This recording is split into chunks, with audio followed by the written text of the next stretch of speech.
Good afternoon, everyone. I was filming a video inside of a video, and I decided that this needs to be its own video because it is quite awesome. We're gonna bring you along. Hit that like and subscribe if you're new. We have the New Holland 327 and the Blue Diamond Extreme Duty 72 inch. This is a closed face mower, not the open face, which I honestly think is better. I've seen those and it seems like everything, whatever cutting direction you're going, it just gets sloughed to the side and it doesn't break it up like the closed face does. I'm gonna use this mower and skid steer for what I believe it was intended for. These are about 1 inch thick saplings. These are willow trees. There's about 1 million of them out here. This one thinner than my thumb, but it's a small one out on the edge. Some of them are 20 foot tall. There's about a 4 foot cliff right there. You guys should see that. Not exactly sure. With all of that said, I've got a drone battery running down. So let's go ahead and get started. We'll fire this up and get started mowing from this section all the way over there. We'll see how long the old drone battery holds out. Let's roll.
we started right over there.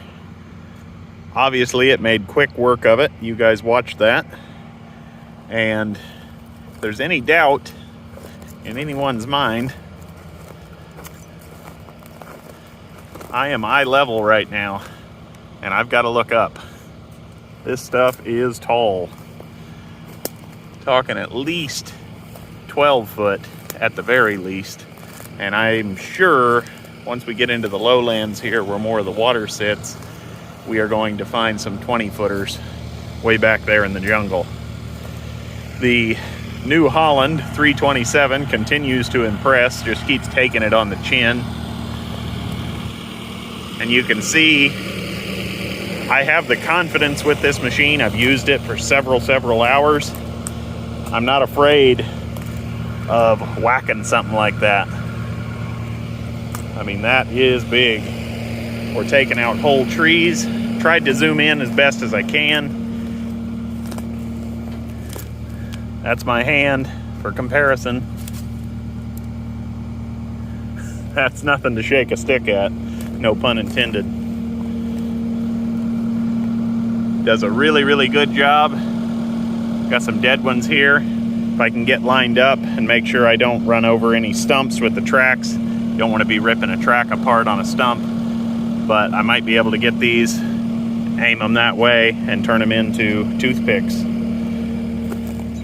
This is any indication. As you can see, there's no way to fake this. That was inside of a tree like 5 minutes ago. I've got very large hands, so I'm told I can't get all the way around that. So, I mean, you're talking big trees here, and this thing is still taking it for years. We used this on the New Holland 227 until about 600 or 700 hours, and then we got a really good trade-in value during the pandemic, and so we upgraded to the 327 with the creep control or snail mode. Let's head back, switch our drone battery. Let's start eviscerating that. This may move a little bit slower. There is an iron rod sticking straight up out of the ground somewhere out in there. I meant to get rid of it the last time I was out here mowing and forgot about it.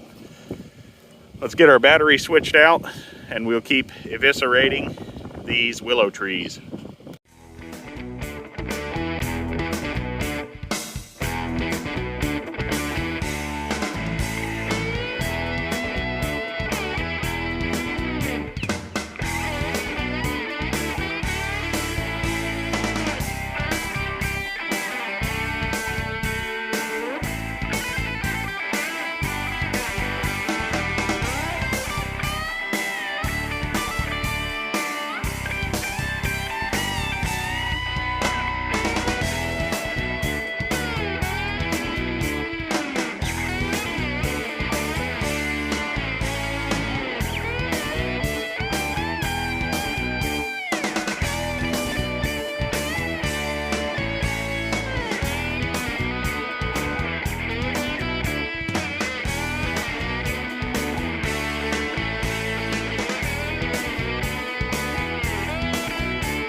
And with that, we have no more willow trees.